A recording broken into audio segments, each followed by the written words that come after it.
My fellow Nigerians, dear citizens of the great country Nigeria, I want to urge all of you to see what's been happening in the country right now. Take a look. Because what's happening in the country, it's a very good lesson. It's a teachable moment for all Nigerians. And what do we learn from this? We learn we should never be traitors.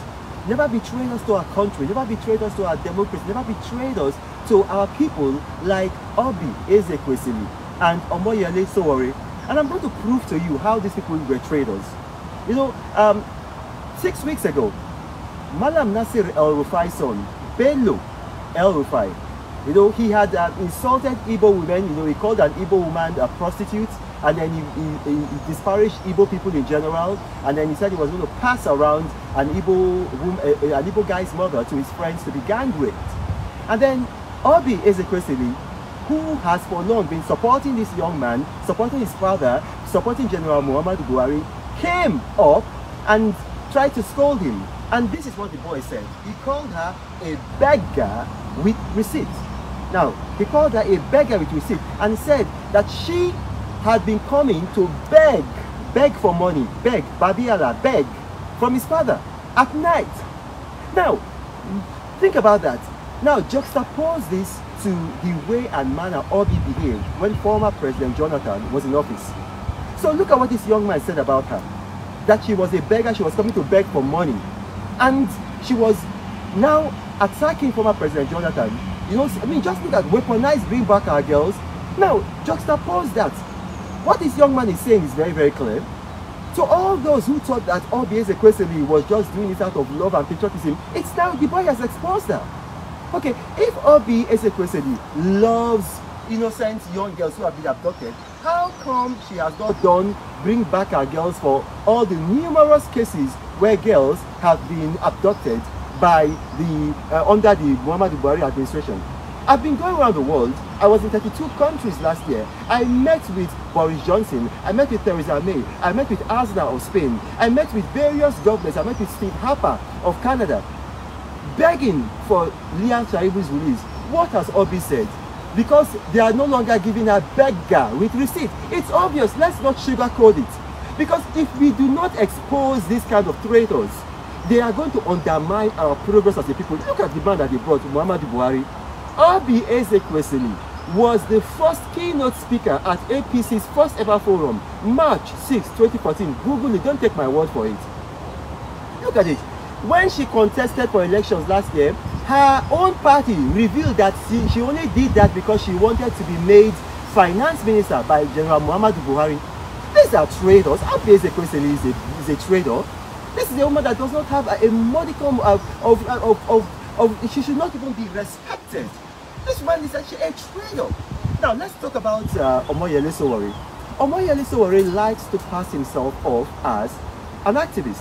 Now, is Oby Sowore really an activist? Look at what he did with Sowore reporters. Oby Sowore is a liar and a blackmailer. Now, I'm saying this. This is a video. Take me to court and I will expose you. Oby Sowore had links with Nasir El-Rufai and Sanusi Lamido Sanusi. They were feeding him disinformation, not information, disinformation to use to undermine the Jonathan administration. We have records of this. We were getting details from the NIA.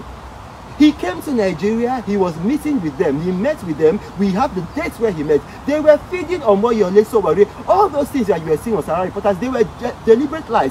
As at the time Oby Sowore was reporting them, he knew they were lies. Look, I'm going to list for you now 15 lies that Oby Sowore told against former President Jonathan to undermine him, to demarket him.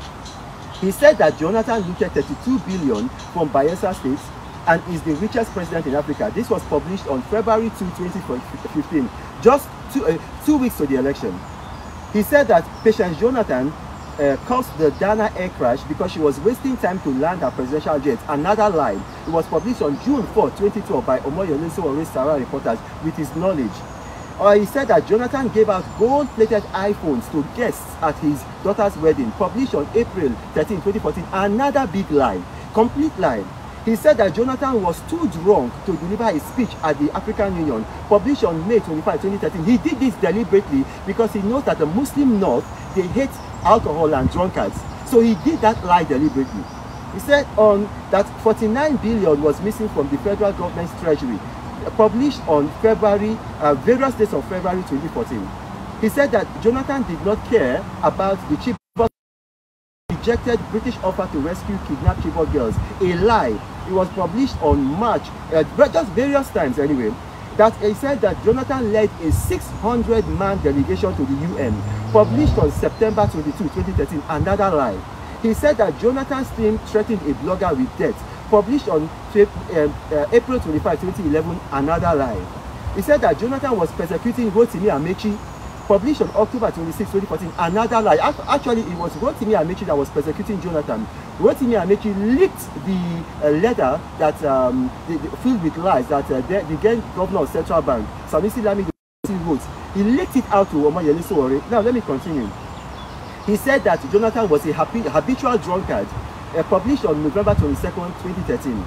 He said that Jonathan bribed pastors with 7 billion to vote for him, published on February 9, 2015, a week to the election. He said that Jonathan shared $1.1 billion between himself and his Attorney General, Bello Adeoke, published on May 27, 2012. He said that Jonathan and his cronies stole 20 billion in less than 3 years from just crude oil sales, published on July 12, 2014. He said that Jonathan is worth $120 million, published on October 14, 2014. He said that Jonathan is the sponsor of Niger Delta militants, published on various dates, too numerous to mention. He said that Jonathan dishonestly shielded the Abacha family from prosecution after reaching a corrupt deal with them, published on May 15, 2015. Now, you see, this is the young man that is now coming to say he is no, he was used by these people. Now, let me explain something to you. When these people use you as a trader, they are never going to trust you. They might deceive you, but when they see that you are no longer useful to them, they will just discard you, which is what they've done to Oby Ezekwesili and Oby Sowore. Listen, I will tell you this. Muhammadu Buhari will trust me before he will trust Oby Ezekwesili or Oby Sowore, because he knows I am built on loyalty. I can never betray a person. Oby Sowore is a common blackmailer. I am just itching for him to take me to court. The man disgusts me when I see the kind of lies. No other person was responsible for bringing Muhammadu Buhari to power as Oby Sowore. People say Tinubu. It wasn't Tinubu. It was all these lies that people thought they were true and believed that turned them against Jonathan.